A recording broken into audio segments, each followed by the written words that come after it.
Yo, what is going on, everybody? This is Beanie, and welcome back to another player review.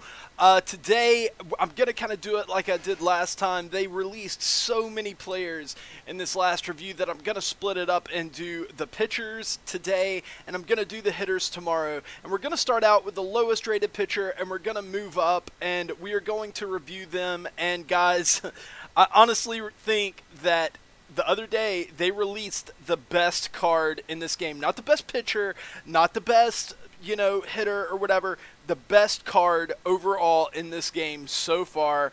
And we're going to be reviewing him today. It is going to be awesome, so let's get into it. Okay guys, starting off, we're going to talk about the 88 overall Warren Spahn, and this card is kind of funky. First of all, he's a lefty, and second of all, he's a lefty with a screwball. So that automatically kind of gives him a little extra value because that screwball is just so weird. Even coming from the right side, it's weird. Coming from the left side, it could really throw a wrench into people's plans. And I know that they're coming out with a 97 overall Warren Spahn later in the year that also has a screwball. And once that card comes out, he could be an absolute beast. This one isn't great, mostly because his per nines really aren't there. And he doesn't throw that hard. And, there's just nothing extraordinary about this particular card outside of the fact that he does throw that screwball and he's left-handed. So, you kind of have to balance that and figure out where I'm going to place him, on the fag scale. And because of the screwball, I do think that he is above average, but because his other stuff is so not extraordinary, I couldn't give him too high of a rating, and I ended up settling on a fag of a 6.0. Next up, we're going to talk about the 89 overall Roy Oswalt card. And guys, in my last pitcher review, I talked about the Scott Kazmir card, and I said that I thought that he was the best gold pitcher in the game right now. Well, I believe that this 89 Roy Oswalt has come and taken that throne away from him, because this card is disgusting. Guys, I love this card, and I'm probably going to grade it higher than a lot of you guys would. Most of you guys would probably give it a lower grade because of his per nines, but I think his per nines are really solid. Typically I say in a starter, I want to hit that 155 threshold. Well, he hits it spot on. 72 hit per nine, 83K per nine. Very solid per nines. Not great, but solid. And if you're a guy who looks for control and doesn't want a guy with too low a walk per nine, this guy has that too. He can, he can hit his spots relatively effectively. Now, this is where his grade really starts to get a bump, though. His pitch selection and his stuff. His pitch selection is about as good as it can get. It's not perfect. I would kind of rather have a normal curveball than a 12-6. The 12-6 can sometimes be inconsistent, but other than that, this guy's pitch selection is top-notch, and his stuff is right up there with it. 91 velocity, 92 break. It's about as good as it's going to get for a starter. There are very few starters in this game that has stuff comparable to this guy.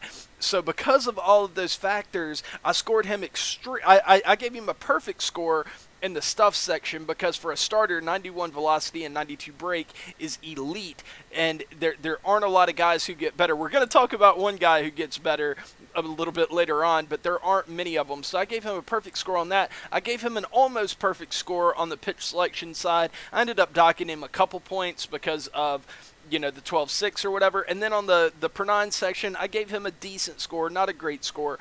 And it ended up, I added all that together, and I gave him a fag of a 9.1, the highest rated gold so far this year. So honestly, this could be the best gold player in the game. I know a lot of people are going to disagree with me on this, but I think this card is absolutely disgusting. And I think it's better, before I move on to the next card, I think it's better than the 93 overall version of Roy Oswalt, and I think it's pretty clear that it's better. Okay, now we're going to talk about yet another Bert Blyleven card, and this card is actually kind of interesting because they gave him a fifth pitch. They gave him a changeup. Now he isn't a guy who only throws 2 curveballs and 2 fastballs. They gave him a changeup, so that does add a tiny bit of value to him. It's still a hilariously bad card, though. His per nines are actually solid, though.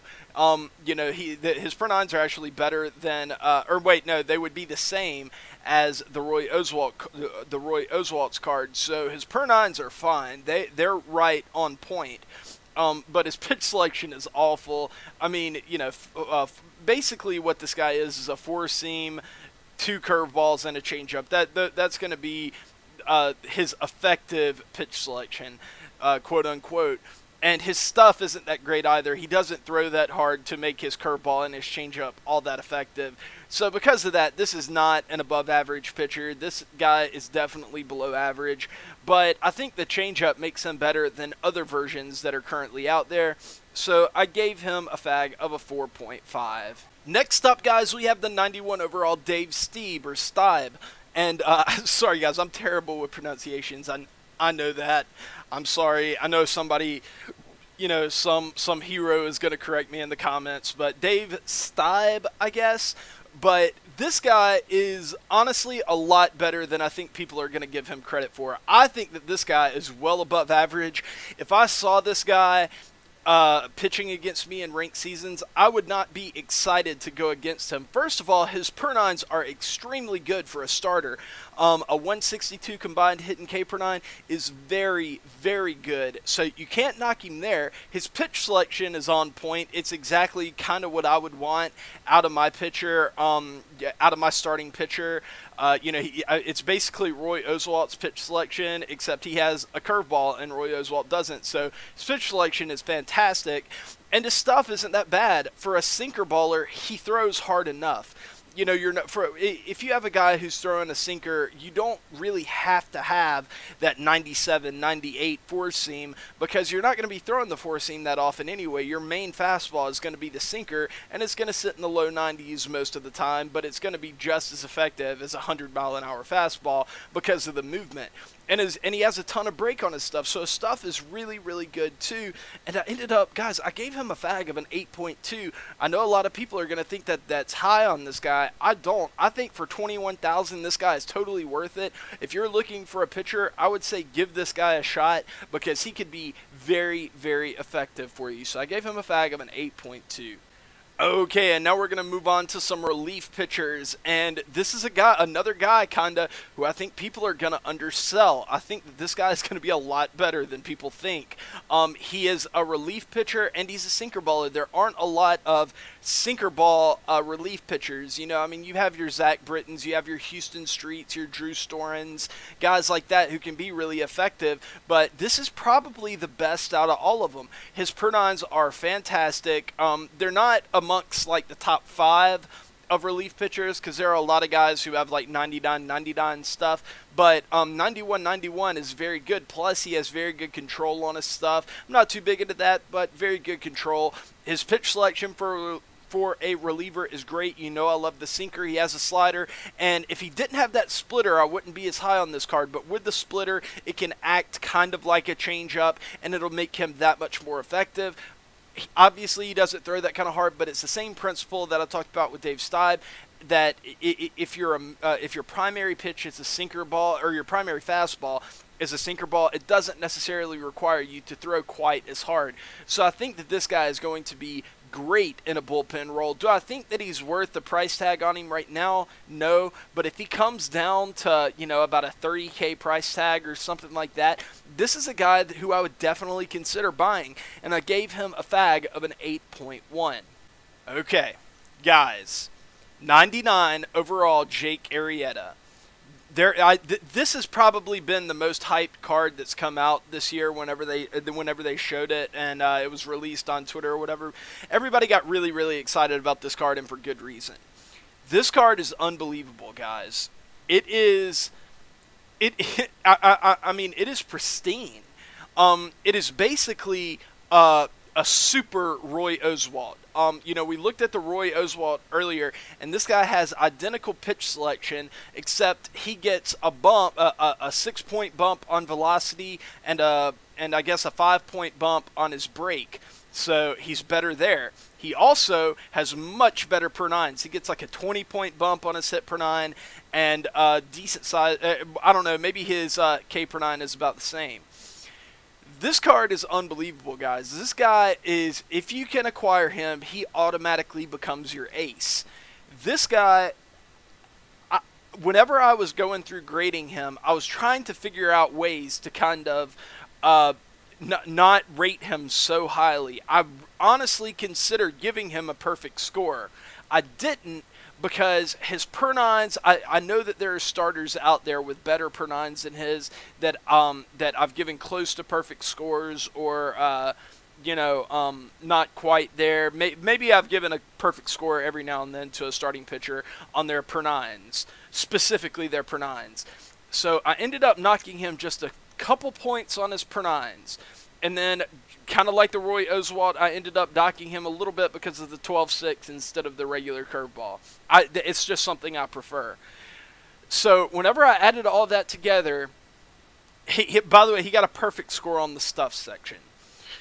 Whenever I ended up adding that all together, he ended up with a FAG of a 9.7, which I feel very, very comfortable giving him. And that easily makes him the highest rated card that I've graded so far this year. It is very, very possible that this is the best card in the game. And it is even more possible that this is definitely the best pitcher in the game. There are a couple guys, a couple position players who could make an argument for best overall card. And there are a couple pitchers who could maybe make an argument that they're a little bit better, depending on how you feel about certain aspects of pitching. But for me, I've thought about it a lot. For me, I think that this is the best card in the game right now. I know he's a starting pitcher. I know that he's not going to be playing for me every day and all that, and you might want to give some weight to that or whatever. But I honestly believe that whenever he is on the mound, he is going to be one of the most dominant players in this game, and he could single-handedly win games for you. So with that being said, a FAG of a 9.7, guys, that is as high as it really gets for a starting pitcher. The only way that a guy could get higher is if they had similar stuff, similar pitch selection, and then they had like 90+ K per 9 to go along with everything else. That's the only way it could get better at this point. This guy is that good. So yeah, guys, 99 Arietta, it's amazing. But guys, that is going to do it for this player review. Thank you for watching. Please like, share, and subscribe to my channel if you enjoy the content. I'm going to be streaming at some point this weekend, I hope.